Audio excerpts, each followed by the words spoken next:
आपण मागच्या लेक्चरला धूम्रपान बघितलं होतं, बरोबर ना?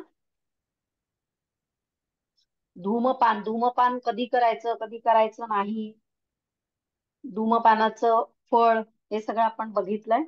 आता पुढे जे जे जो विधी सांगितलाय तो म्हणजे काय, तर अभ्यंग विधी.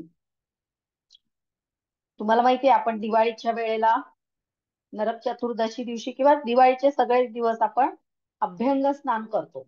अभ्यंग स्नान करतो म्हणजे काय, तर तेलानं पूर्ण अंगाला मसाज करतो आणि मग आंघोळ करतो. म्हणजे अभ्यंग म्हणजे तेलाने पूर्ण शरीराला मसाज करणे किंवा स्नेहन करणे किंवा त्याला मर्दन करणे असं सुद्धा म्हणतात. त्यालाच म्हणतात अभ्यंग. तर पूर्ण शरीराला तेलाने मर्दन करणे या प्रक्रियेला अभ्यंग असं म्हणतात.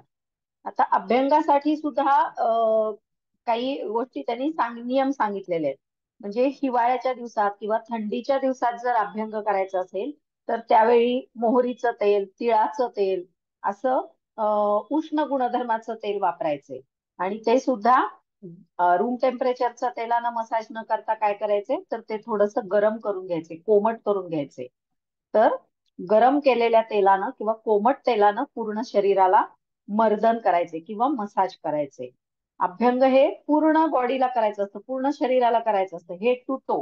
म्हणजे पूर्ण डोक्याला, केसांपासून ते पायाच्या नखापर्यंत पूर्ण शरीराला अभ्यंग करायचं असतं. आणि डोकं आणि तळपाय याला तर अवश्य करावं. डोक्याला आता लहान लहान बाळाचं पण आपण मसाज करतो, रोज मसाज करत असतो लहान बाळाला जवळजवळ वर्षभर. तर त्यावेळी त्याची जी टाळू असते ती भरलेली नसते, म्हणजे जी कवटीची हाडं आहेत ती जी टाळूवर इथे एकत्र येतात आणि इथे गॅप असतो आणि तो पूर्णपणे व्यवस्थित भरून यावा म्हणून आपण लहान बाळाची टाळू भरतो. टाळू भरतो म्हणजे काय, तर त्या भागावर तेल सोडतो आणि असं टॅपिंग करतो. कारण का, तर तिथे अजून बोन तयार झालेलं नसतं, त्यामुळे तिथं जे काही आपण तेल वगैरे सोडतो ते थेट ब्रेन पर्यंत झिरपून पोचू शकतं. तर अशा प्रकारे डोक्याला तर अभ्यंग करायलाच पाहिजे, कारण त्यामुळं काय होतं की केस चांगले वाढतात, केसांचं आरोग्य टिकून राहतं आणि शिवाय डोकं सुद्धा शांत राहतं. त्यानंतर तळपायांना सुद्धा अभ्यंग हे महत्वाचं सांगितलेलं आहे. कारण तुम्ही ज्यावेळी तळपायाला हे करता, अभ्यंग करता, त्याला पादाभ्यंग असं म्हणतात. तर तळपायाला अभ्यंग केल्यामुळं काय होतं, डोळ्यांचं आरोग्य सुधारतं, डोळ्यातली उष्णता कमी होते, डोळे शांत होतात, डोळ्याची जळजळ, डोळ्याचा दुखवा कमी होतो, डोळे कोरडे पडण्याचा त्रास असतो काही लोकांना, विशेषतः वृद्ध व्यक्तींना. तर अशा वेळी पादाभ्यंग म्हणजे तळपायांना तेलानं मसाज करणं ते डोळ्यांसाठी हितकर असतं. दृष्टी सुद्धा त्यानं सुधारू शकते. हे झालं डोळ्यांसाठी आणि डोक्यासाठी सुद्धा झालं.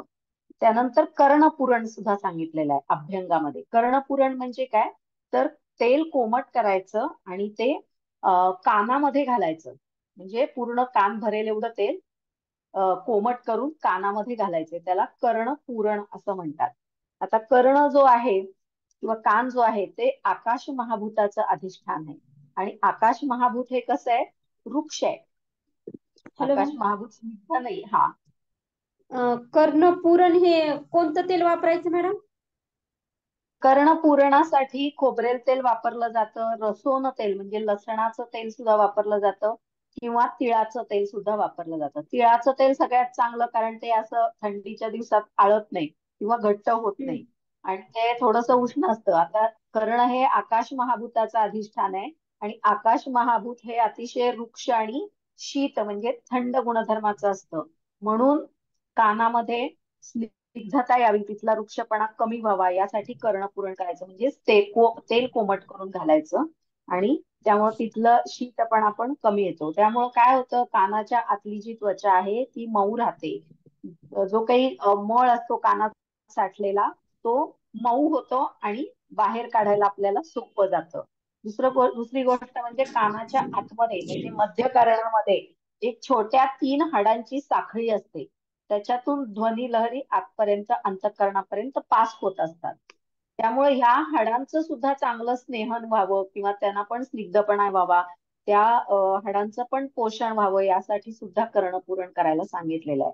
त्यामुळं कानाचा जो ध्वनी हे करण्याचा म्हणजे कानाचा जे काही आरोग्य आहे ते चांगलं राहतं. बधिरपणा लवकर येत नाही. वयानुसार जो बहिरेपणा येत असतो साधारण वयाच्या 70 नंतर तर येतो, पण आजकाल तर 60 नंतर 50 नंतरच बहिरेपणा यायला लागलाय. त्याचं कारण म्हणजे सतत आपण हेडफोन कानात घालून मोबाईलवरचं ऐकत असतो. त्याशिवाय गणपतीच्या वेळी किंवा काही लग्नांमध्ये सुद्धा डीजे, डॉल्बी असे भयानक कर्कश असे आवाज हे कानावर पडत असतात. त्यामुळे सुद्धा कानाच्या पडद्याला आणि कानातल्या जी काही छोटी छोटी बारीक हाडं असतात त्यांची एक साखळी असते, ज्याच्यातून ध्वनी लहरी या पास होत असतात, त्यांना सुद्धा इजा पोहोचू शकते. आणि त्यामुळं बहिरेपणा येणं हे आजकाल लवकर व्हायला लागले. म्हणजे 70च्या आधीच बहिरेपणा पुष्कळ लोकांना येते. त्याचं कारण हे आहे. यासाठी म्हणून मग मोठे आवाज ऐकायचे नाही आणि याशिवाय कर्णपुरण करायचे. कर्णपुरण हा अभ्यंगाचाच एक भाग आहे.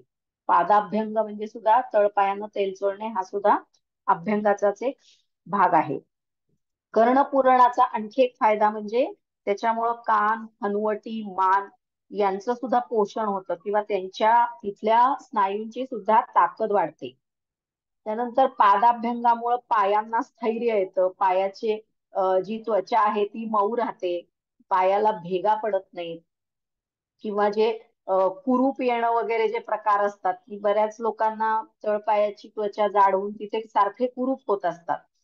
तर ते सुद्धा होत नाही. त्वचा मऊ मुलायम राहते आणि पायांना किंवा टाचांना भेगा पडत नाही. डोळ्यांना त्याच्यामुळं गारवा येतो, झोप शांत लागते. पादाभ्यंग आणि शिरोभ्यंग या दोन्हीमुळं झोप शांत लागायला मदत होते आणि त्यामुळं थकवा नष्ट होतो.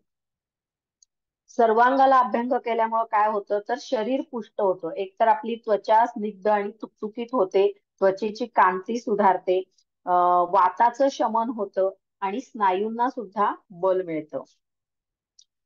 जर काही आपल्यावर आघात झाले असतील किंवा मुका मार लागला असेल किंवा काही कारणानं हाड मोडला असेल, फ्रॅक्चर झालं असेल किंवा काही बारीक सारीक जर त्वचेवर जखमा असतील तर ते सगळं बरं होतं.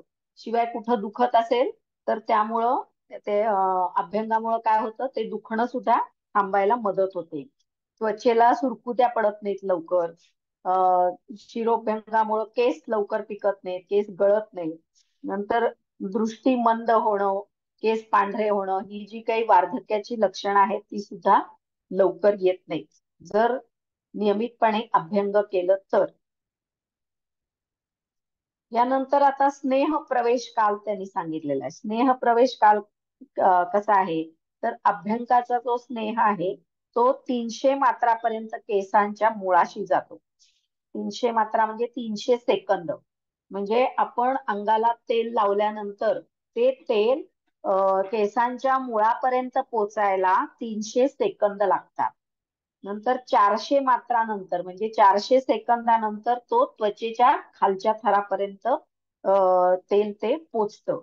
500 सेकंदानंतर ते रक्तापर्यंत पोचतं किंवा रक्तात जातं आणि यानंतर क्रमानं 100 मात्रानंतर पुढील धातूत पोचतो. म्हणजे 300 सेकंदानंतर केसांच्या मुळाशी पोचतो स्नेह, 400 सेकंदानंतर त्वचेत पोचतो, 500 सेकंदानंतर रक्तात पोचतो. त्याच्यानंतर दर 100 सेकंदांनी तो स्नायूंच्या मध्ये पोचतो. त्यानंतर अजून 100 सेकंदांनी तो हाडापर्यंत पोचतो आणि अजून 100 सेकंदांनी हाडाच्या आतमध्ये मज्जा धातूपर्यंत स्नेह पोचतो. स्नेह म्हणजे जे काय आपण अभ्यंगासाठी वापरलेलं आहे ते तेल किंवा तूप. आता स्नेहनासाठी आपण जे तेल वापरतो त्या तेलाच्या सूक्ष्म आणि व्यवायी गुणधर्मामुळं, व्यवायी विकासी गुणांमुळं तेल हे आतपर्यंत झिरपत जातं. ते सूक्ष्म असतं आणि व्यवायी विकासी म्हणजे त्वचा म्हणजे प्रत्येक धातूंमध्ये एकानंतर एक प्रत्येक धातूंमधून ते झिरपत खाली जातं. यानंतर अभ्यंग कोणी करायचं नाही. अभ्यंग हे जे काही नॉर्मल माणसं आहेत अगदी लहान बाळापासून वृद्धापर्यंत त्यांनी सगळ्यांनी करावं. पण काही त्याला अपवाद आहेत. म्हणजे केव्हा अभ्यंग करायचं नाही, ज्यांना आमदोष, आमदोष याचा अर्थ आमदोष कधी असतो शरीरामध्ये तर जेव्हा जेव्हा आपल्याला ताप येतो त्यावेळी शरीरामध्ये आमदोष असतो. म्हणून ताप असताना, नवज्वर असताना, अजीर्ण झालेलं असताना, म्हणजे खूप खाल्लंय, पोटाला तडस लागलीये, पोट एकदम हेवी आहे आणि अन्न पचलेलं नाहीये, तर अशी जी अवस्था असते ती अजीर्ण अवस्था आहे. तर आमदोष, नवज्वर, अजीर्ण, त्यानंतर कफरोग. कफरोग म्हणजे ज्यांना सर्दी, खोकला, धाप लागणं, दमा असे त्रास ज्यांना चालू आहेत त्यांनी सुद्धा अभ्यंग करायचं नाहीये. त्यानंतर शोधन कर्मानंतर म्हणजे आपल्या जे काही शुद्धिक्रिया आहेत योगामध्ये, म्हणजे नस्य आहे, नेती आहे, बस्ती आहे, शंख प्रक्षालन आहे, वमन आहे, ह्या ज्या शुद्धिक्रिया आहेत, या शुद्धिक्रिया केल्यानंतर लगेचच अभ्यंग करायचं नाही. किंवा पंचकर्मची जी शुद्धिक्रिया आहेत आयुर्वेदामध्ये, वमन, विरेचन, बस्ती, नस्य आणि रक्तमोक्षण, तर या शुद्धिक्रियानंतर, शोधन कर्मानंतर सुद्धा लगेचच अभ्यंग करायचं नाहीये. पंचकर्मामध्ये सुरुवातीलाच अभ्यंग केलेला असतो, मसाज केलेला असतो, त्यामुळे नंतर करायची काही गरजच नसते. तर अशा प्रकारे आमदोष, नवज्वर, अजीर्ण, कफदोष आणि शोधन कर्मानंतर अभ्यंग करू नये. हे झालं अभ्यंग. अभ्यंगानंतर कोणता विधी असतो दिनचर्येमध्ये, तर तो आहे उद्वर्तन. उद्वर्तनाबद्दल वाग्भटामध्ये सांगितलंय. उद्वर्तन कफहरम मेधस प्रविलापनम स्थिरीकरणम अंगानाम त्वक्प्रसादकरम परम. म्हणजे व्यायामानंतर घामामुळं अंगाला आलेला जो चिकटपणा आहे तो घालवण्यासाठी स्नानापूर्वी कषाय रसात्मक किंवा सुगंधी द्रव्याच्या चूर्णाचं उटणं हे अंगाला चोळायचं आहे. आधी अभ्यंग करायचं. अभ्यंग केल्यानंतर व्यायामामुळं किंवा अभ्यंग करत असताना सुद्धा काही वेळा घाम येतो, तर हा घामानं आलेला चिकटपणा घालवण्यासाठी आंघोळ करायच्या आधी, स्नान करायच्या आधी कषाय रसात्मक, कषाय म्हणजे तुरट, तुरट रसाच्या सुगंधी द्रव्यांचं जे उटणं तयार केलेलं असतं, तर ते उटणं अंगाला चोळायचंय. उटणं तुम्हाला माहिती आहे, आपण दिवाळीच्या वेळी आधी अभ्यंग करतो, म्हणजे तेल लावतो आणि त्याच्यानंतर उटण्यानं चोळतो. हे जे उटणं आहे तर ते अंगाला चोळणं म्हणजेच त्याला म्हणतात उद्वर्तन. अर्थात बरेचसे लोक काय करतात की हे जे उटणं आहे त्यात पाणी घालतात आणि त्याची पेस्ट तयार करतात आणि ती अंगाला चोळतात. म्हणजे ते सोयीचं असतं म्हणून ते केलं जातं, पण खरी त्याची उद्वर्तनाची पद्धत ही अशी आहे की अभ्यंग केल्यानंतर ते उठणं कोरडंच अंगाला चोळायचे आणि त्याच्यानंतर मग स्नान करायचे. त्याच्यामुळं काय होतं तर त्वचेचं शुद्धी होते, म्हणजे त्वचा स्वच्छ होते उद्वर्तनामुळं. आणि मेदाचं पण विलयन व्हायला मदत होते, म्हणजे चरबी विरघळायला मदत होते. म्हणजे जे लोक स्थूल आहेत, ज्यांचं वजन जास्त आहे, अशांची चरबी विरघळायला उद्वर्तनामुळं मदत होते. याशिवाय गात्रांना म्हणजेच आपल्या सगळ्या अंगाला स्थैर्य लागतं आणि त्वचा ही जी आहे ही स्वच्छ झाल्यामुळं एकदम सतेज, कांतिमान दिसायला लागते. आता उद्वर्तनानंतर काय करायचंय तर उत्सादन. उत्सादन म्हणजे काय, तर आता प्रत्येक स्वस्थ व्यक्तीनं दररोज अभ्यंग करणं अपेक्षित आहे. म्हणजे आयुर्वेदामध्ये अभ्यंग हे रोजच करायला सांगितलंय. आपण फक्त दिवाळीच्या दिवशीच करतो, पण आयुर्वेदात अभ्यंग हे रोजच करायला सांगितलेलं आहे. आणि अभ्यंगानंतरचा तेलकटपणा घालवण्यासाठी सुगंधी वनस्पतीच्या चूर्णाचं जे उटणं आहे ते अंगाला चोळायला सांगितले. त्यालाच म्हणतात उद्वर्तन. आणि तेलाशिवाय नुसतं चूर्ण जोर लावून अंग घासणे म्हणजे उद्घर्षण किंवा उत्सादन. म्हणजे ज्यावेळी तेल अंगाला चोळून त्याच्यानंतर उटणं, सुगंधी वनस्पतींच्या पासून बनवलेलं उटणं अंगाला चोळलं जातं त्यावेळी त्याला उद्वर्तन म्हणतात.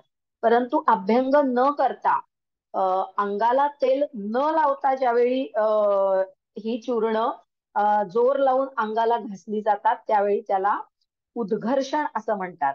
आणि वनस्पती चूर्णामध्ये तेल मिसळून त्यानं ज्यावेळी अंग चोळलं जातं त्यावेळी त्याला उत्सादन असं म्हणतात. लक्षात आलं का फरक? जेव्हा नाही अंगाला तिकडेच हा मॅडम. हा जेव्हा अंगाला तेल लावून त्यानंतर सुगंधी उठणं अंगाला चोळलं जातं त्यावेळी त्याला उद्वर्तन म्हणतात. ठीक आहे. ज्यावेळी अंगाला तेल न लावता उठणं जोर जोरानं घासून घासून अंगाला चोळलं जातं त्यावेळी त्याला उद्घर्षण असं म्हणतात. आणि ज्यावेळी अंगाला तेल न लावता वनस्पतींच्या चूर्णामध्ये तेल मिसळून त्यानं अंग घासलं जातं किंवा अंगाला ते चोळलं जातं त्यावेळी त्याला उत्सादन असं म्हणतात. काय मॅडम? काय? उत्सादन. उत्सादन. उ आणि तला स. उत्सादन. सस्नेह कल्केन उद्घर्षणम उत्सादनम. म्हणजे उत्सादन म्हणजे तेल लावायचं का नाही मॅडम? नाही तेल अंगाला लावायचं नाही. त्या वनस्पतीच्या चूर्णामध्येच तेल मिसळायचं आणि त्यानं ते अंगाला चोळायचं. तेल मिसळून अंगाला चोळायचं त्याला म्हणायचं उत्सादन. आणि तेल न लावता म्हणजे तेल त्या उठण्यात पण घालायचं नाही अंगाला पण लावायचं नाही. नुसतंच कोरडं उठणं ज्यावेळी अंगाला घासलं जातं त्यावेळी त्याला म्हणायचं उद्घर्षण. हा. उद्घर्षण हे जनरली पावसाळ्याच्या दिवसात किंवा उन्हाळ्याच्या दिवसात केलं जातं. उन्हाळ्यात खूप घाम येतो अंग चिकट झालेलं असतं अशा वेळी अंगाला तेल न लावता नुसतंच ते उठणं चांगलं घासून चोळलं जातं कोरडं त्यावेळी त्याला उद्घर्षण म्हणतात. आता उत्सादनाचे फायदे काय आहेत किंवा उद्घर्षणाचे फायदे काय आहेत? उत्सादन आणि उद्घर्षण दोन्हीचे फायदे सेमच आहेत. त्याच्यामुळं काय होतं रक्तवाहिन्या प्रसारित होतात. रक्तवाहिन्या ज्या आहेत त्वचाखालच्या किंवा त्वचेतल्या त्या प्रसारित होतात मोठ्या होतात डायलेट होतात. आणि त्वचेमधला जो अग्नी आहे म्हणजे जे भ्राजक पित्त आहे ते कार्यप्रवण होतं कार्यकारी होतं म्हणजे त्याचं काम चांगल्या प्रकारे व्हायला लागतं. उत्सादनामुळे काय होतं विशेषतः स्त्रियांचं सौंदर्य वाढतं आणि त्या योगाने मग आनंद सौभाग्य शुद्धता हलकेपणा हे गुण प्राप्त होतात. उद्घर्षणामुळे काय होतं रक्तवाहिन्या प्रसारित होतात त्वचेचा रक्तपुरवठा वाढवला जातो त्यामुळं भ्राजक पित्ताचं काम चांगलं होतं. भ्राजक पित्ताला एक स्टिम्युलेशन मिळतं आणि मग त्यामुळं स्त्रियांचं सौंदर्य वाढतं किंवा त्वचेचं आरोग्य सुधारतं हलकेपणा येतो त्वचा शुद्ध होते. ठीक आहे. थोडस फास्ट व्हायलंय मॅडम. फास्ट व्हायला लागलंय. समजायचंय. थोडं म्हणजे समजतंय ना. लिहायला असं स्पीड. लिहू नका फक्त मेन पॉइंट्स लिहा. मी तुम्हाला नोट्स देणार आहे त्याची काळजी नका करू. ओके हा चालेल. लिहिण्यापेक्षा लक्ष देऊन ऐका आणि समजून घ्या. कळलं का? ओके लिहिण्याची गडबड करू नका. तुम्हाला नोट्स सगळ्या देणार आहे मी व्यवस्थित. ओके. एखादं नाही लिहिता आलं तरी काही हरकत नाही. ठीक आहे. तर अभ्यंग झालं उत्सादन झालं. त्याच्यानंतर आता व्यायाम तर मस्त आहे. शरीराला स्थैर्य प्राप्त होण्यासाठी आणि शरीराची ताकद वाढवण्यासाठी विशिष्ट प्रकारे केलेली हालचाल किंवा क्रिया म्हणजे व्यायाम होय. शरीराला स्थैर्य प्राप्त होण्यासाठी त्याचं बळ वाढवण्यासाठी एक विशिष्ट प्रकारची जी हालचाल केली जाते किंवा विशिष्ट प्रकारची जी क्रिया केली जाते त्याला व्यायाम असं म्हणतात. ठीक आहे. आता व्यायाम तर मस्त आहे. आपण तर व्यायाम करतो. आपण योगासनं करतो सूर्यनमस्कार करतो प्राणायाम करतो. पण सगळे लोक करत नाहीत. आपण सांगतो सगळ्यांना करा सगळे करत नाहीत. जे करतात त्यांचं आरोग्य चांगलं राहतं. जे करत नाहीत त्यांना काही ना काहीतरी आजार सतत होत राहतात. आता व्यायामामुळे काय होतं आता व्यायामामध्ये धावणे पळणे वेगवेगळ्या प्रकारचे खेळ खेळणे शिवाय आता आधुनिक काळामध्ये जिम आहे झुंबा डान्स आहे परत असे बऱ्याच प्रकारचे व्यायाम आहेत डान्स आहे काही लोक व्यायाम म्हणून डान्स करतात नंतर ट्रेडमिल आहे तर अनेक प्रकारचे व्यायाम आहेत व्यायामामध्ये आपल्याकडं भरपूर व्हरायटी आहे. तर त्यामुळं काय होतं तर शरीराला हलकेपणा येतो अतिरिक्त मेदाचं पचन होतं आणि वजन वाढत नाही. त्यानंतर श्रम करण्याचं किंवा कष्टाची कामं करण्याचं सामर्थ्य वाढतं म्हणजेच आपल्या शरीराची जी कार्यक्षमता आहे ती कार्यक्षमता चांगल्या प्रकारे वाढते. त्यानंतर जाठराग्नी प्रदीप्त होतो. जाठराग्नी प्रदीप्त झाल्यामुळे काय होतं जाठराग्नी हा बाकीच्या सगळ्या अग्नींना बल देतो.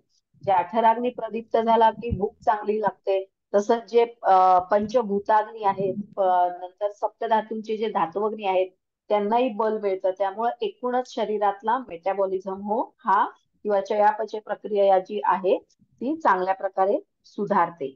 त्यामुळं मेदाचा क्षय होतो आणि सगळे अवयव, सगळे जे स्नायू आहेत ते पिळदार आणि बांधेसूद होतात.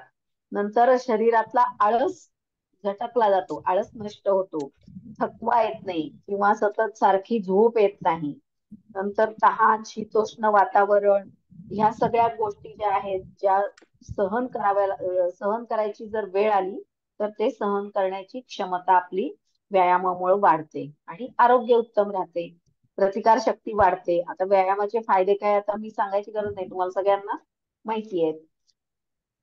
आता व्यायाम किती करावा, व्यायाम हा किती करायला पाहिजे, कमीत कमी किती करायला पाहिजे किंवा जास्तीत जास्त किती करायला पाहिजे,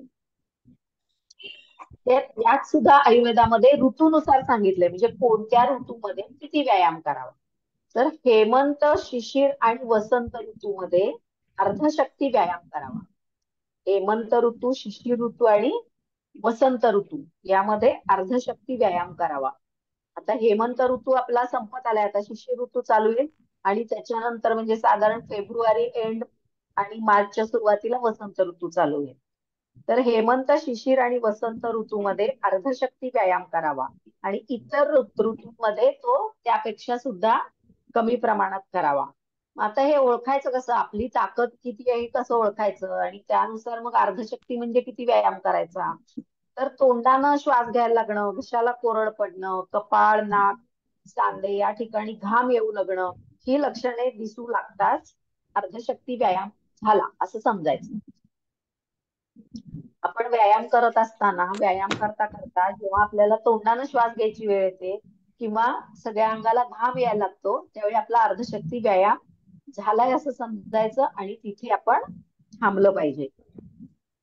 जर जास्त व्यायाम तुम्ही जर केला, तुमच्या ताकदीपेक्षा जास्त म्हणजे अर्धशक्तीपेक्षा सुद्धा जर जास्त व्यायाम तुम्ही केलात तर काय होईल, तर पुढे दिवसभर तुम्हाला थकवा जाणवेल. तुमची जी काही रोजची कामं आहेत ती कामं करणं तुम्हाला जड जाईल. म्हणून अर्धशक्तीपेक्षा जास्त व्यायाम हा करू नये. आणि तुमच्या ताकदीपेक्षा खूपच जास्त तुम्ही जर ओढून ताणून जर करायला लागलात व्यायाम तर काय होईल, त्याच्यामुळं धातुक्षय होईल. नंतर कास, श्वास, रक्तपित्त, सतत ग्लानी येणं किंवा झोप येणं, प्रतिकार शक्ती कमी झाल्यामुळं ज्वर येणं म्हणजे इन्फेक्शन होणं, ताप येणं, मळमळणं, अशा प्रकारचे उपद्रव हे अति व्यायाम केल्यामुळं होऊ शकतात. तर हे झालं व्यायाम. व्यायामामध्ये तुम्हाला माहित असलेले सगळे व्यायामाचे प्रकार तुम्ही लिहू शकता. त्यानंतरचा विधी त्यांनी जो सांगितलाय तो म्हणजे चंक्रमण. चंक्रमण हे व्यायामातच येतं. चंक्रमण म्हणजे काय, तर सौम्य स्वरूपाचा व्यायाम. सौम्य स्वरूपाचा व्यायाम म्हणजे स्वस्थ व्यक्तीनं दररोज 45 मिनिटं किंवा अंदाजे 3 किलोमीटर जलद गतीने चालावे. 45 मिनिटं जलद गतीनं चालायचं किंवा 3 किलोमीटर जलद गतीनं चालायचं, याला म्हणतात चंक्रमण. आणि या व्यायाम प्रकारामुळे काय होतं, तर शरीराला त्रास होत नाही. आयुष्य, बल, बुद्धी, मेधा, अग्नी आणि सर्व ज्ञानेंद्रियांची ग्रहण क्षमता याच्यामुळं वाढते. म्हणजे ज्यांना वेगळ्या प्रकारचे व्यायाम काही करायचे नाहीत त्यांनी कमीत कमी चंक्रमण तरी करावं. चंक्रमण म्हणजे काय, तर 45 मिनिटं भरभर चालायचं किंवा 3 किलोमीटर जलद गतीनं भरभर चालायचं. कळलं संक्रमण. आता व्यायामानंतर काय करायचंय, व्यायामानंतर स्नान करायला पाहिजे, कारण व्यायामामुळे घाम येतो. मग त्यानंतर काय करायचं, म्हणून स्नान करायचं. स्नानामुळं काय होतं, स्नानामुळं अग्नी प्रदीप्त होतो. त्यानंतर धातूंची शक्ती वाढते, ऊर्जा वाढते, शारीरिक बळ वाढते आणि त्यामुळं आयुष्य सुद्धा वाढतं. त्यानंतर त्वचा स्वच्छ होते, त्वचेवरील कंडू म्हणजे खाज सुटणं. नंतर स्वेद म्हणजे घाम हा नष्ट होतो. त्यानंतर श्रम, तृष्णा, दाह, त्वचा विकार यांचा सुद्धा स्नानामुळं नाश होतो. आता गळ्याच्या खाली उष्ण जलानं आणि मानेच्या वर शीत जलानं स्नान करावं असं सांगितलेलं. गळ्याच्या खाली म्हणजे गळ्यापासून खालच्या शरीर जे आहे त्या शरीरावर गरम पाणी घ्यायला सांगितलंय आणि इथून वर जे आहे ते थंड पाणी त्यांनी घ्यायला सांगितलेलं आहे. आपण काय करतो, आपण कोमट पाण्यानंच सगळं पूर्ण स्नान करत असतो. परंतु आयुर्वेदात जी एक पद्धत सांगितलेली आहे शास्त्रोक्त ती अशी आहे, गळ्यापासून खाली मॅडम उष्ण जलानं आणि गळ्यापासून वर शीत जलानं स्नान करायचंय. कारण का, तर जर डोक्यावर तुम्ही खूप गरम पाणी जर घेतलं तर त्यामुळे काय होतं, डोळ्यांची शक्ती कमी होते आणि केस सुद्धा खूप कोरडे पडतात आणि मग तुटायला सुरुवात होते किंवा गळायला सुरुवात होते. म्हणून डोक्यावर फार गरम पाणी घ्यायचं नाहीये. आता स्नान कधी करायचं नाही, स्नान कुणाला वर्ज्य आहे, म्हणजे स्वस्थ व्यक्तीनं तर रोजच्या रोज स्नान हे केलंच पाहिजे. पण काही अवस्थांमध्ये स्नान निषेध सांगितले किंवा स्नान हे वर्ज्य सांगितलंय. कोणत्या अवस्थांमध्ये, तर अर्धित नेत्र, मुखरोग, कर्णरोग, अतिसार, आगमान, पिनस पिनस म्हणजे सर्दी होणं, अजीर्ण या विकारांमध्ये स्नान करायचं नाहीये. आणि भोजनानंतर लगेच सुद्धा कधीही स्नान करायचं नाही. एकतर आधी स्नान करायचं आणि मग भोजन करायचं किंवा भोजनानंतर थोडा वेळ विश्रांती घेऊन मग स्नान करायचंय. जेवण केलं की लगेच आंघोळीला गेला असं कधीही करायचं नाहीये. त्यामुळं काय होतं, मग सगळा रक्तपुरवठा जो आहे, रक्तप्रवाह जो आहे तो त्वचेकडे जातो आणि अन्नवह स्रोतसाला किंवा पचन संस्थेकडे रक्तपुरवठा कमी होतो, त्यामुळं अन्नाचं पचन नीट होत नाही. म्हणून भोजनानंतर लगेच स्नान हे करायचं नाहीये. आता जेव्हा शीतकाल असतो, आता शीतकालच आहे, शीतकाल जेव्हा असतो त्यावेळी म्हणजे थंडीच्या दिवसामध्ये उष्ण जलानं स्नान करायचंय. त्याच्यामुळे काय होईल, कफवृद्धी आणि वातवृद्धी होणार नाही. आणि उष्णकाली म्हणजे उन्हाळ्याच्या दिवसामध्ये शीत स्नान करायचंय, त्यामुळं उष्णतेनं पित्तवृद्धी होणार नाही. आणि व्यायाम झाला की लगेच बाथरूम मध्ये आंघोळीला शिरायचं नाहीये, तर व्यायामानंतर अर्ध्या तासाने स्नान करायला सांगितलंय. किती? व्यायामानंतर अर्ध्या तासाने स्नान करायचंय. ठीक आहे.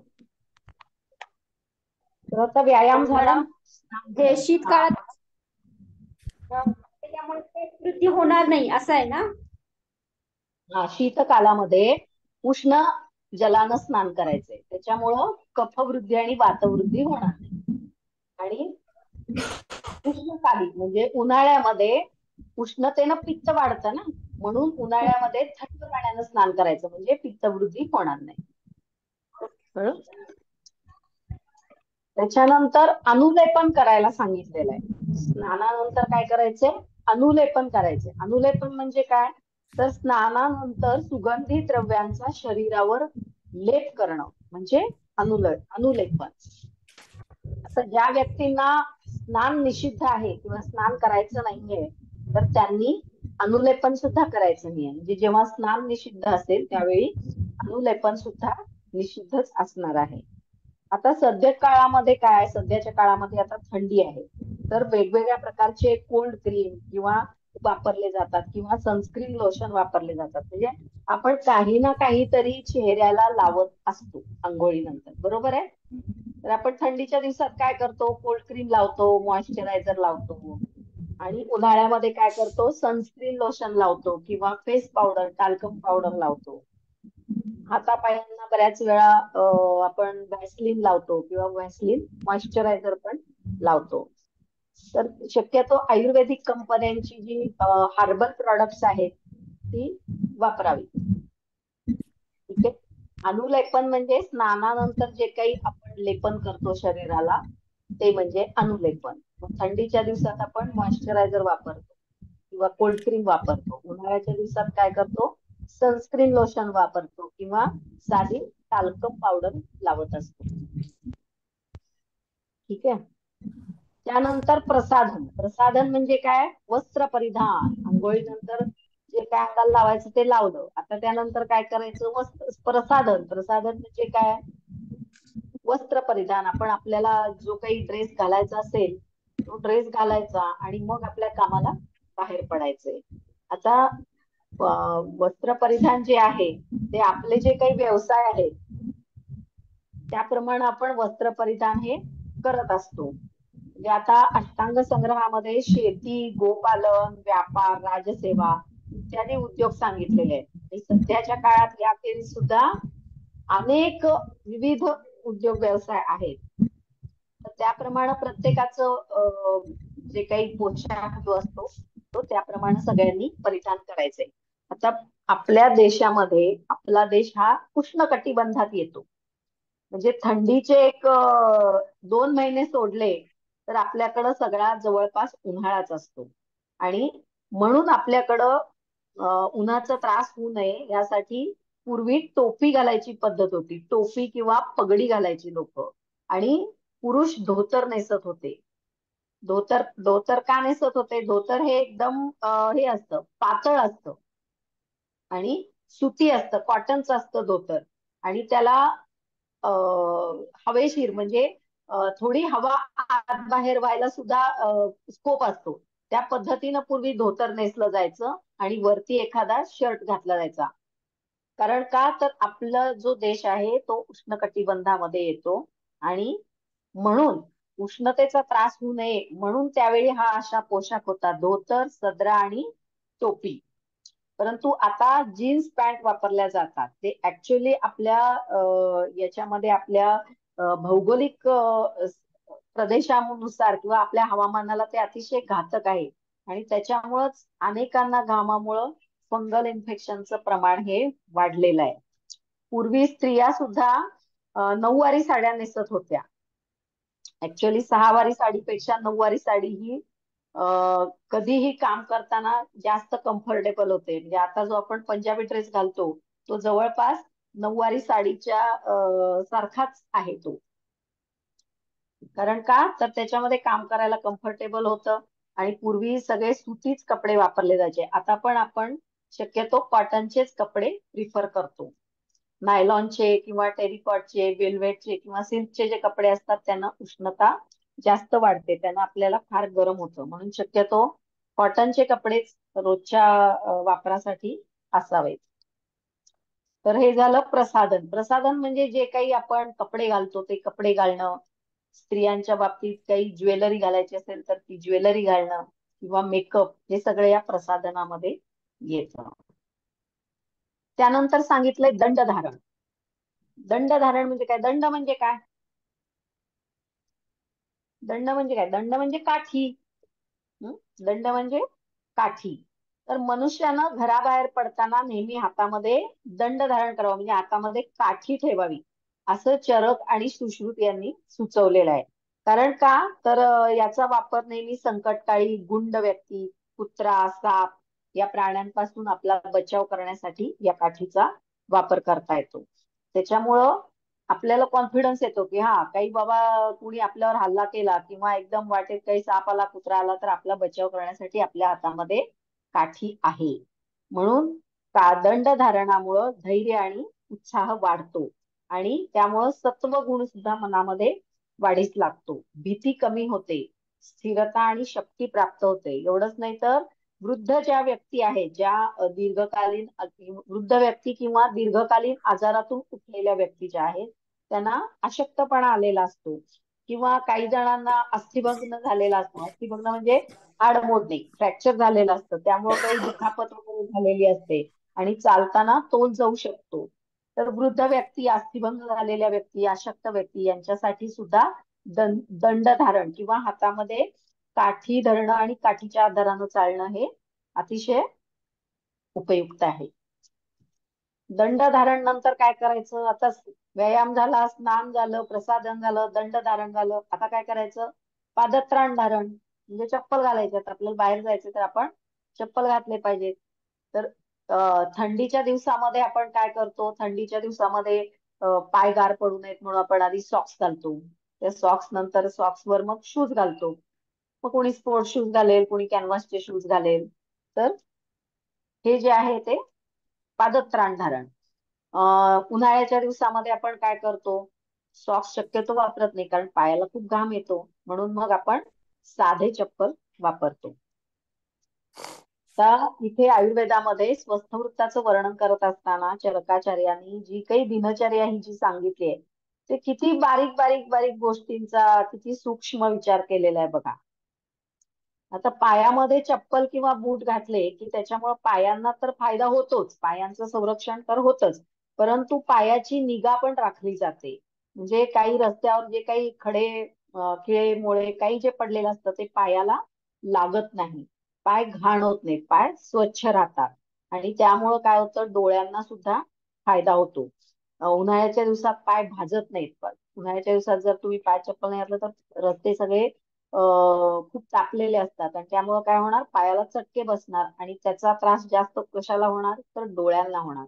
म्हणून चप्पल वापरण्यामुळं पायांची निगा तर राखली जातेच, परंतु डोळ्यांचं सुद्धा रक्षण केलं जातं. त्यामुळं काय होतं आणखी, तर पायांची ताकद सुद्धा वाढते, शरीराचं बल वाढतं, उत्साह टिकून राहतो, पावलांच्या त्वचेचं कडक उन्हापासून आणि कडाक्याच्या थंडीपासून सुद्धा पायांचं संरक्षण होतं. पाय दुखणं, पायाच्या त्वचेला भेगा पडणं, यापासून आपण बचाव करू शकतो. नंतर पादत्राणे ही कशी पाहिजेत, तर ती सुखकारक असली पाहिजेत असं सांगितलेलं आहे. म्हणजे ती सपाट पण असली पाहिजेत आणि मऊ असली पाहिजेत. मऊ असली म्हणजे पायांना लागत नाही, आणि दुसरी गोष्ट म्हणजे ते सपाट असली पाहिजेत, कारण आपलं जे काही पायाचं जे काही अनाटॉमी आहे किंवा शरीराची जी रचना आहे ती रचना जास्त चांगली राहू शकते सपाट चप्पलमुळेच. आता जे पेन्सिल हिल्स वापरले जातात किंवा खूपच उंच उंच काचेचे जे चप्पल वापरले जातात त्यामुळं काय होतं, त्याचा ताण पायावर तर पडतोच, पण त्याचा ताण आपल्या पाठीच्या कण्यावर सुद्धा जास्त पडत असतो. आणि सतत असे चप्पल वापरल्यामुळं आजकाल मणक्यांचे आजार किंवा कंबर दुखी ही जास्त प्रमाणात आपल्याला बघायला मिळते. तर आपला एक कर्व असतो असा पायाला, मधल्या भागात पायाचा कर्व असतो पायाला. पण काही लोकांना जन्मापासूनच तसा कर्व नसतो आणि त्यांचे पाय कसे असतात, एकदम फ्लॅट असतात, त्याला फ्लॅट फूट असं म्हटलं जातं. तर त्यांना नेहमीचे चप्पल सुटेबल होत नाहीत. तर त्यांच्यासाठी काय करावं लागतं, वेगळ्या प्रकारचे शूज हे बनवून घ्यायला लागतात. त्यांना ते तशा प्रकारचे शूज वापरायला बऱ्याच वेळा अस्थिरोग तज्ञ हे सांगत असतात. यानंतर मधुमेही रुग्ण जे आहेत, ज्यांना डायबिटीस आहे, त्यांनी तर पायांची अतिशय काळजी घेणं गरजेचं आहे. जर पायाला काही लागलं, जखम झाली, तर डायबिटीसच्या लोकांची जखम लवकर भरून येत नाही आणि त्यात जर इन्फेक्शन झालं तर ते गँग्रीन पर्यंत जाऊ शकतं आणि गँग्रीन झाल्यामुळे पाय काढायला लागण्याची सुद्धा शक्यता असते. म्हणून डायबिटीसच्या लोकांनी पादत्राणांची अतिशय काळजी घेणं, पायांची काळजी घेणं खूप गरजेचं आहे. त्यांनी कायम चांगल्या क्वालिटीचे, त्यांना सूट होतील असे पादत्राणे नेहमी वापरावे. ठीक आहे. तर पायात चप्पल घातलं, हातात काठी घेतली, आता काय करायचंय, आता छत्रधारण किंवा उष्णीष धारण असं सुद्धा त्याला म्हणतात. छत्रधारण म्हणजे सारखं छत्री घालून फिरायचंय का, नाही. छत्रधारण म्हणजे काय, तर डोक्यावर टोपी घालायची किंवा पागोट घालायचं किंवा पगडी घालायची. आज पण आपण उन्हाळ्याच्या वेगवेगळ्या प्रकारच्या टोप्या आहेत जेणेकरून आपल्या डोळ्यावर ऊन येणार नाही, डोळ्यावर किंवा आजूबाजूच्या म्हणजे आपल्या डोक्याच्या आजूबाजूच्या भागावर सुद्धा सावली पडेल अशा पद्धतीच्या टोप्या आता आपण घालतो. तर ग्रंथामध्ये जो काही पारिभाषिक शब्द आहे उष्णीष, उष्णीष म्हणजे काय, तर पागोट किंवा शिरोवेष्टन किंवा केशबंध पट्ट्या. उष्णीष म्हणजे पगडी, पागोट किंवा त्याला फेटा म्हणतात, की जे असं गुंडाळायचं असतं, गुंडाळण्याचा जो काही प्रकार आहे डोक्याला त्याला उष्णीष असं म्हणतात. आणि छत्रधारण म्हणजे काय, तर छत्री. म्हणजे पाऊस असेल तर आपण छत्री घेतो, उन्हाळा असेल तर ऊन लागू नये यासाठी सुद्धा आपण छत्री वापरतो. तर याला म्हणायचं छत्रधारण किंवा उष्णीष धारण. आता उष्णीष धारण म्हणजे पागोट किंवा हे जे असतं फेटा वगैरे जे असतं ना, ते आता आपण फॅशन म्हणून लग्नाकार्यात वगैरे फेटा बांधला जातो, पण पूर्वी फेटा हा उन्हापासून संरक्षण करण्यासाठी वापरला जायचा. आणि हे उष्णीष आणि छत्र याच्यामुळे काय होतं, अति प्रमाणातलं ऊन, वारा, पाऊस यापासून आपलं रक्षण होतं. आता काही भागांमध्ये खूप उष्णता असते, म्हणजे उदाहरणार्थ नागपूरमध्ये उन्हाळा खूप असतो, कडक असतो. आणि मग अशा वेळी तिथं काय शेतकरी लोक जे उन्हामध्ये काम करतात ते लोक काय करतात, तर त्यांचं जे काय टोपी पागोट जे काय असेल, तर त्याच्या आतमध्ये एक पांढरा कांदा ठेवतात. कारण पांढरा कांदा काय आहे, पांढरा कांदा हा अतिशय थंड असतो आणि तो उष्णता शोषून घेतो, म्हणून ते पागोट्याच्या आतमध्ये काय करतात, एक पांढरा कांदा असा हाताने ठेचतात आणि तो ठेचलेला पांढरा कांदा हा पागोट्याच्या आतमध्ये डोक्यावर त्यांनी ठेवलेला असतो. नंतर उन्हाळी टोपी असते की ज्याच्यामुळं काय होतं, डोळ्यावर चेहऱ्यावर ऊन येत नाही. त्यामुळं काय होतं की गुन्हा फुटणं, उष्माघात या गोष्टींपासून आपलं संरक्षण होतं. तसंच छत्री रेनकोट यांच्या वापरामुळं पावसापासून संरक्षण होतं, सर्दी खोकला या आजारांपासून आपलं बचाव करता येतो. आणि मग शरीराचं योग्य प्रकारे जर संरक्षण आपण केलं तर त्यामुळं मग कोणत्याही प्रकारचे इन्फेक्शन्स होत नाहीत, जंतू संसर्ग होत नाहीत आणि आपोआपच आजाराला प्रतिबंध होतो. लक्षात आलं? तर छत्र धारण झालं, उष्णीष धारण झालं, त्यानंतर काय सांगितलंय, रत्नाभरण धारण. रत्नाभरण धारण म्हणजे काय, तर प्रसन्न व्यक्तिमत्व जे आहे ते आपल्याला आणि सभोवतालच्या माणसांना सुद्धा मन प्रसन्न करणार असतं. म्हणून मग त्यासाठी आत्ताच्या काळात सुद्धा विशेषतः स्त्रिया या काय करतात, मोगऱ्याची फुलं किंवा गुलाबाची फुलं केसात माळतात.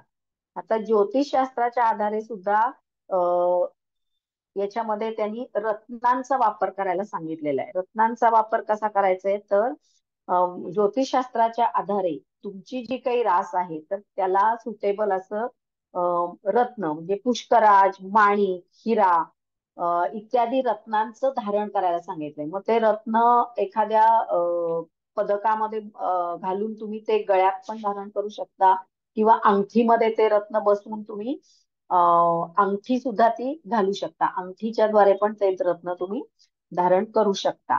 आणि त्यामुळं काय होतं, तर दूषित ग्रहापासून किंवा निगेटिव्हिटी पासून, नकारात्मक शक्तींपासून तुमचा बचाव होतो. आता रत्नधारण हे जे आहे ते आयुर्वेदामध्ये दैव व्यपाश्रय चिकित्से अंतर्गत हा विषय येतो. दैव व्यपाश्रय चिकित्सा म्हणजे काय, तर काही आजारांना काहीच औषध लागू पडत नाही, अशा वेळी दैव व्यपाश्रय चिकित्सा किंवा म्हणजेच दैवी चिकित्सा ही केली जाते. त्याच्यामध्ये मग मंत्र चिकित्सा येते, जप चिकित्सा येते, म्हणजे काही मंत्र म्हणायला सांगतात, काही देवतांचे जप करायला सांगितलं जातं. आणि मग तुमच्या कुंडलीनुसार किंवा तुमच्या कुंडलीतल्या ग्रहानुसार असं एखादं रत्न धारण करायला सांगितलं जातं. रत्न धारण म्हणजे काय, तर आपल्या भोवतीची निगेटिव्हिटी किंवा नकारात्मकता कमी होण्यासाठी, वातावरण प्रसन्न राहण्यासाठी म्हणून काही रत्न आपल्या राशीनुसार गळ्यामध्ये किंवा अंगठीमध्ये धारण करायला सांगितलेले आहेत.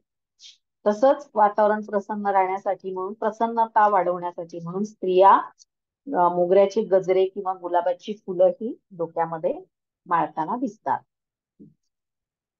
आता हे झालं प्रातःकालची दिनचर्या. म्हणजे एवढे दिवस आपण सगळं काय करतोय, सकाळी काय करायचं हेच फक्त आपण एवढ्या सगळ्यातनं बघितलं. आता इथून पुढे चालू होते माध्यान्हचर्या, म्हणजे दुपारच्या वेळेत आपण काय करायला पाहिजे. माध्यान्हचर्या म्हणजे दुपारच्या वेळेत. तर दुपारच्या वेळी काय करायचं, तर आपल्या इच्छेच्या अनुकूल सभ्य आणि सहाय्य करणारे जे आपले मित्र आहेत यांच्या बरोबर आपण अर्थार्जन आणि काम करायचं आहे. आपणही तेच करतो ना.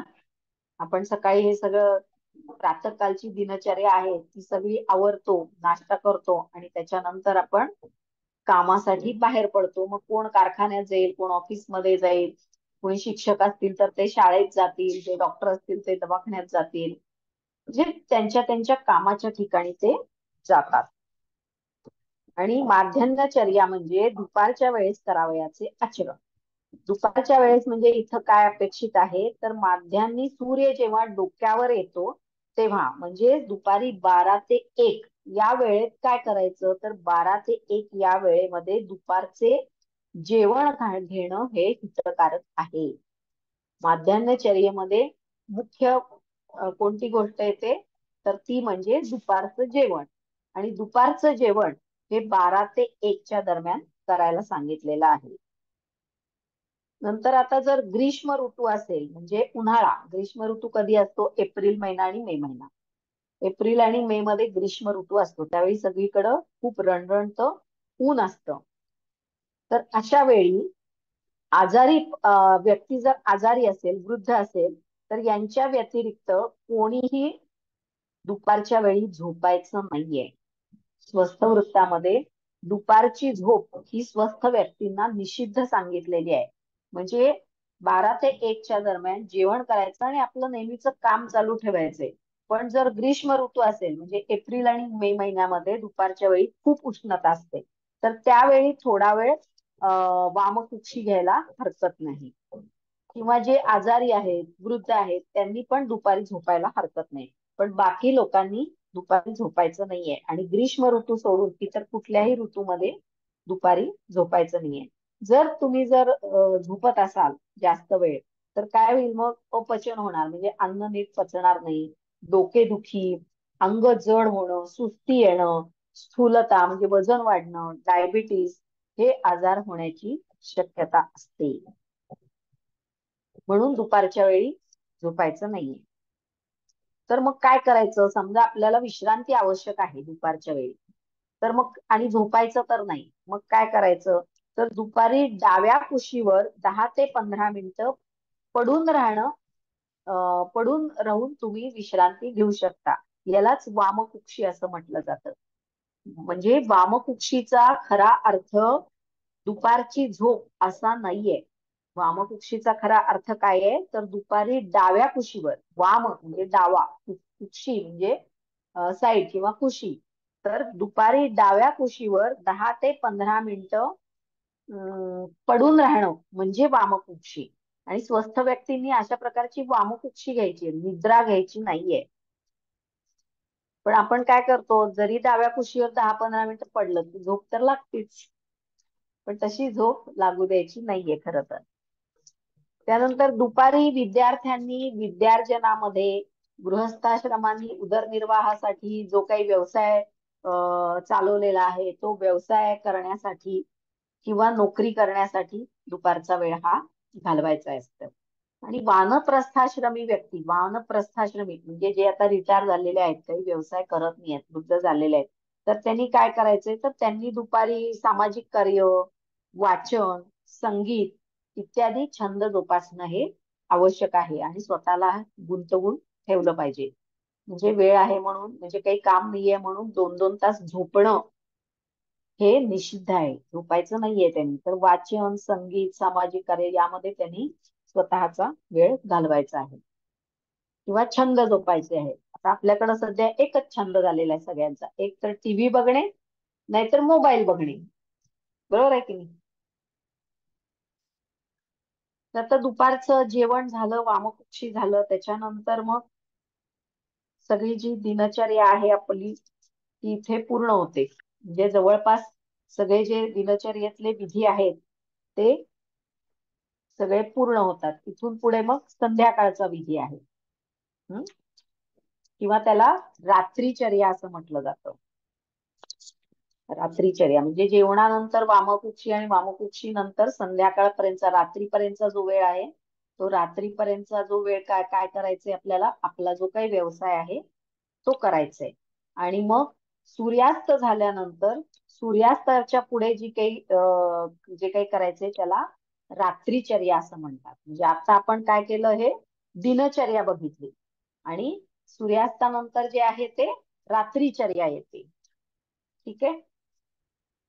आता दिनचर्यामध्ये जे जे काही उपक्रम सांगितलेले आहेत, त्या उपक्रमांचे सौंदर्यवर्धक परिणाम सुद्धा खूप चांगले होतात. तर सौंदर्यवर्धक परिणाम कोणते आहेत ते आपण थोडक्यात बघूया. ऍक्च्युअली हे तुम्हाला फारसा याच्यावर प्रश्न येणार नाहीये, पण मी तुम्हाला सांगते, तुम्ही थोडस नोट डाऊन करून ठेवा. आता पहिला जो विधी आहे दिनचर्येतला तो म्हणजे दंतधावन. दंतधावन मध्ये काय केलं जातं तर आयुर्वेदिक तत्वाच्या आधारे कटू तिक्त कषाय रसात्मक द्रव्यांचा वापर करून दररोज दात स्वच्छ ठेवले जातात. त्यामुळं काय होतं, दात किडत नाही. तोंडाचा चिकटा जातो. तोंडामध्ये आणि दातामध्ये जंतू संसर्ग होत नाही.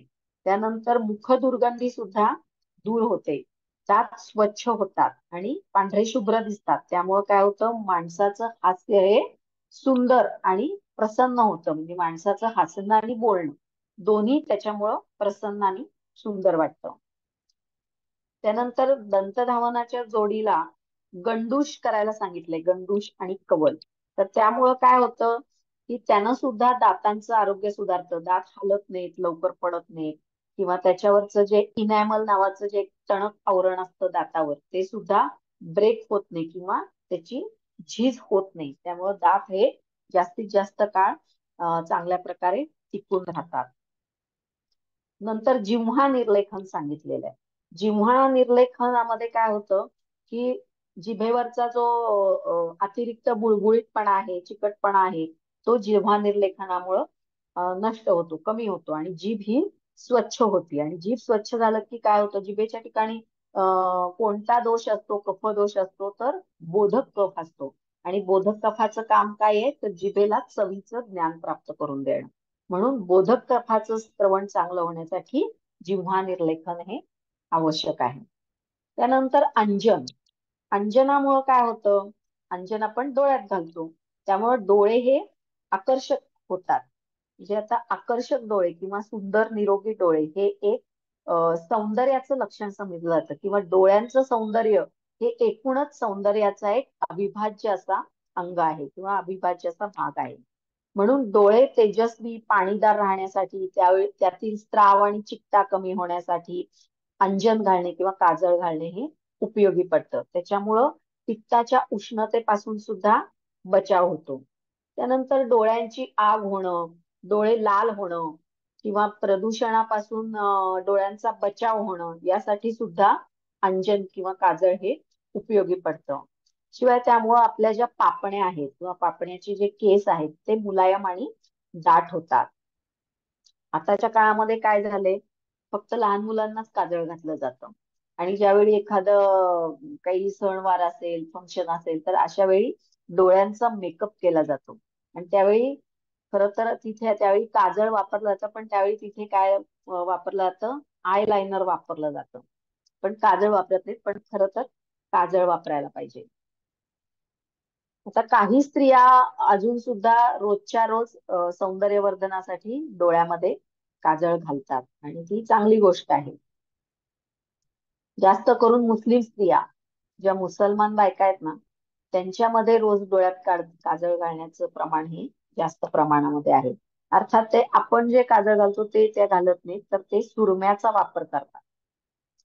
जनरली सर्वसामान्य ज्या मुसलमान स्त्रिया आहेत त्या खोजाती सुरमा नंबर 13 असा एक सुरमा मिळतो. खोजाती सुरमा नंबर 13 असा एक सुरमा मिळतो बाजारामध्ये.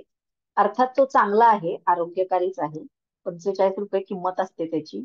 आणि तो सुरमा ह्या सगळ्या मुसलमान बायका, काही काही काही तर मुसलमान पुरुष सुद्धा डोळ्यामध्ये हा सुरमा घालतात. आणि या सुरम्यामध्ये अस्मत, भीमसेनी कापूर असे घटक त्यामध्ये असतात. जे लोक सतत मोबाईलवर काम करतात किंवा सतत लॅपटॉपवर काम करतात, त्यांना सुद्धा डोळ्याला खूप थकवा येतो, डोळे दुखतात, डोळे मिटून बसावं सारखं असं त्यांना वाटत असतं. तर अशा लोकांनी सुद्धा त्रिफलांजन किंवा डोळ्यामध्ये काजळ घालणं हे हितकारक आहे. किंवा डोळ्यामध्ये त्रिफळा घृत जर घातलं, त्रिफळा घृताचे थेंब टाकले किंवा त्रिफळा घृताचा नेत्रबस्ती घेतला तर त्यांना त्याचा फायदा होतो. डोळ्यामध्ये तेल घालणं, तेल नाही सॉरी, तूप घालणं, शुद्ध गाईचं तूप घालणं, त्याला नेत्र तर्पण असं म्हटलं जातं. तर असं नेत्र तर्पण सुद्धा डोळ्यांचं आरोग्य सुधारायला उपयुक्त आहे. त्यानंतर एक विधी याच्यामध्ये दिनचर्येमध्ये सांगितलेला तो म्हणजे नस्य. नस्य हे आपण काय करतो, सर्वसामान्यपणे ज्यावेळी सर्दी होते किंवा नाक चोंदतं, नाक पूर्ण पॅकच होतं, श्वासच घेता येत नाही, अशा वेळी आपण नाकामध्ये औषध टाकतो. मग त्याच्यामध्ये ते नेझिवियान ड्रॉप्स, ऑट्रिविन ड्रॉप्स असे ड्रॉप्स आपण टाकत असतो. पण त्याला नस्य म्हणायचं का? नाही, ते नस्य नाही. पण आयुर्वेदामध्ये जे नस्य सांगितलेलं आहे ते म्हणजे तेलाचं किंवा तुपाचं नस्य सांगितलेलं आहे. मग दोन्ही नाकपुड्यामध्ये डोकं पूर्ण मागे मागे वळवून मग त्याच्यामध्ये अणू तेल, पंचेंद्रिय वर्धन तेल किंवा गाईचं शुद्ध तूप हे नाकामध्ये दोन्ही नाकपुड्यामध्ये टाकलं जातं. तर त्याला आपण नस्य असं म्हणतो. नस्यामुळं काय होतं तर चेहरा प्रसन्न दिसतो. परत चेहऱ्याची जी त्वचा आहे ती तेजस्वी दिसते. त्वचेला सुरकुत्या पडत नाहीत, केस गळत नाहीत. केसांचं पिकणं हे थोडं लांबणीवर पडू शकतं त्यानं. त्यानंतर आवाज सुद्धा सुधारतो, कारण जे आपण टाकतो ते घशात पण येतं. त्यामुळं आवाजामध्ये गोडवा निर्माण होतो, आवाज चांगला होतो. नंतर डोळ्यांचं सुद्धा आरोग्य त्यामुळे सुधारतं. डोळ्याच्या भोवतीनं काळी वर्तुळं तयार होत नाहीत किंवा डोळ्याच्या भोवतीची जी त्वचा आहे ती चांगली राहते. त्याला सुरकुत्या जास्त पडत नाही. नंतर धूम्रपान हा जो विधी सांगितलाय, तर आयुर्वेदानं तंबाखूयुक्त धूम्रपान म्हणजे आजची जी सिगरेट आहे ती अतिशय वर्ज्य अशी सांगितलेली आहे. परंतु औषधी वनस्पतींच्या साह्यानं केलेलं जे धूमपान आहे ते उपयुक्त आहे.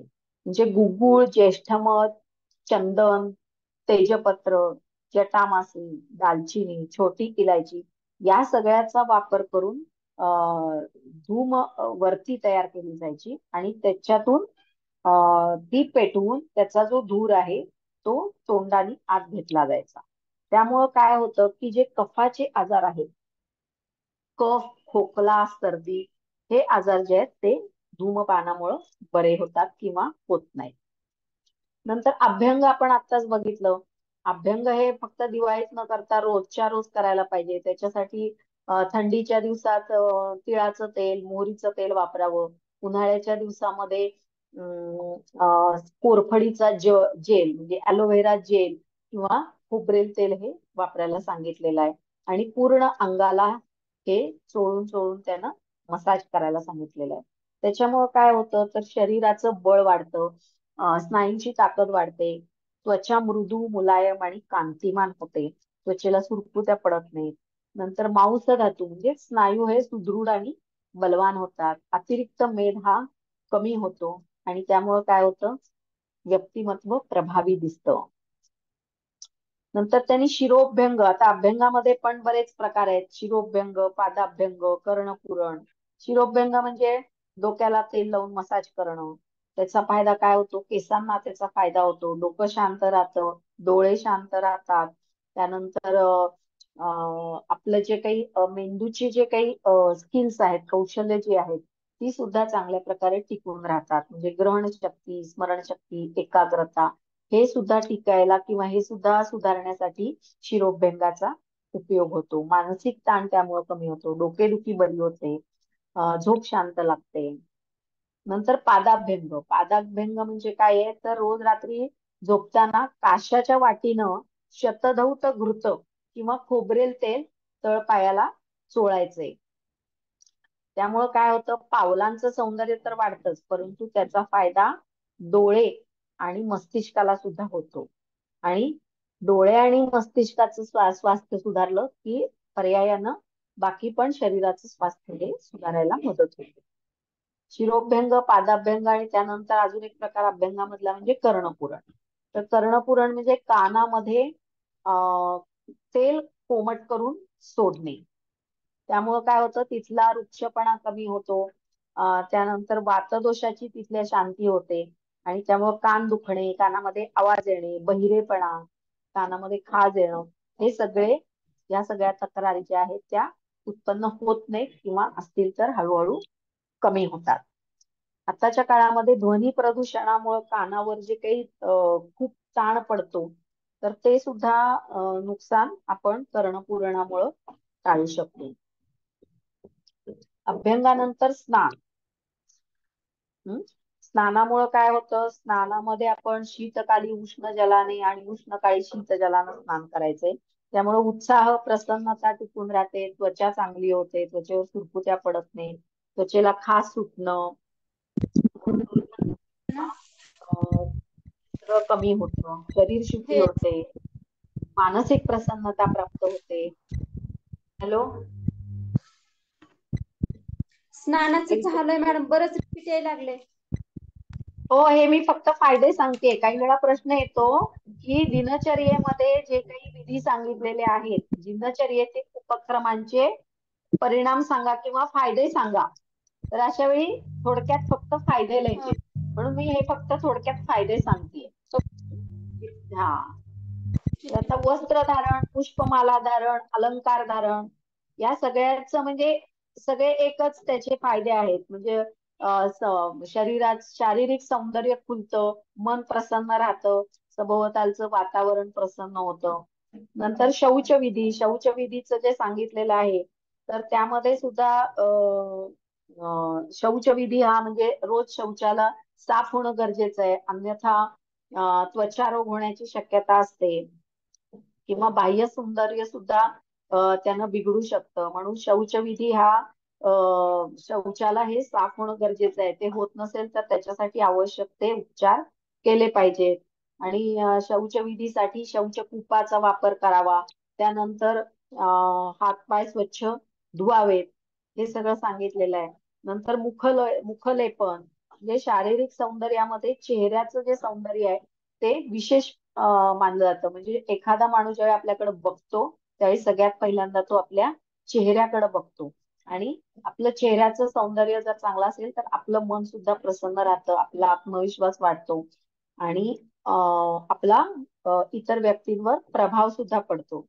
त्याच्यासाठी काही मुखलेपनाचे प्रकार किंवा मुखलेपनाचे उदाहरणं काही इथं सांगितलेली आहेत. ते म्हणजे पपई, खस आणि संत्रा साल पावडर एकत्र करून पाण्यात पेस्ट करून ती चेहऱ्याला लावणे किंवा बेसन पावडर किंवा मसुराचं पीठ किंवा बेसनाचं पीठ आणि बदाम पावडर हे दह्यामध्ये एकत्र करून ते चेहऱ्याला लावणं. नंतर दुधाची साय, लिंबू आणि मध हे एकत्र करून लावणं. मुलतानी माती, मंजिष्ठा, ओष्ठ, चंदन अशी सुगंधी द्रव्ये एकत्र करून ती चेहऱ्याला लावणं आणि त्याच्यानंतर ती थोडी सुकल्यानंतर चेहरा पूर्ण धुणं. यामुळं काय होतं, चेहऱ्याची त्वचा चांगली राहते, सुरकुत्या पडत नाहीत, वर्ण उजळतो आणि सौंदर्य सुद्धा खुलतं. तर हे सगळे दिनचर्येचे जे विधी आहेत त्याचे फायदे झाले. आता पुढे आपण रात्रीचर्या सुरू करणार आहोत. ती आता आपण नेक्स्ट लेक्चरला घेऊया. ठीक आहे. दिनचर्या आणि रात्रीचर्या झाली की मग दोन्हीच्या एकदम नोट्स देते मी. तुमच्याकडे काही पुस्तक आहे का स्वस्थवृत्ताचं? नाही मॅम. हा, मग मी सांगते ते पुस्तक तुम्ही घेणार असला घ्या. जर पुस्तक तुम्ही घेतलं तर मला नोट्स द्यायची पण काही गरज नाहीये. स्वस्थवृत्त भाग 1 सुभाष रानडे, डॉक्टर सुभाष रानडेंचं पुस्तक आहे. स्वस्थवृत्त भाग 1 डॉक्टर सुभाष रानडे, डॉक्टर राजेंद्र देशपांडे यांचं पुस्तक आहे. तर हे चांगलं पुस्तक आहे, डिटेल मध्ये आहे याच्यात सगळं. शिवाय दत्तात्रय जळूकरांचं पण एक पुस्तक आहे स्वस्थवृत्तावरचं, ते पण तुम्ही संदर्भासाठी वाचू शकता. अर्थात आम्हाला जेवढं स्वस्थवृत्त होतं BMS ला ते काही सगळंच्या सगळं तुम्हाला नाहीये. त्यातलं काही भाग थोडक्यात तुम्हाला आहे, तेवढं तुम्हाला आहे तेवढंच मी शिकवते.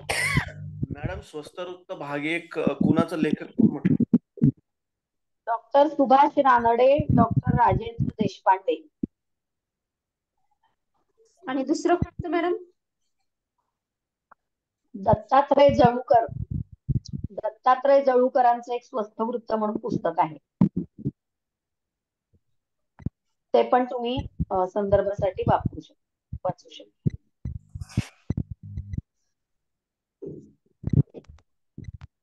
जवळकर का जवळकर मॅडम?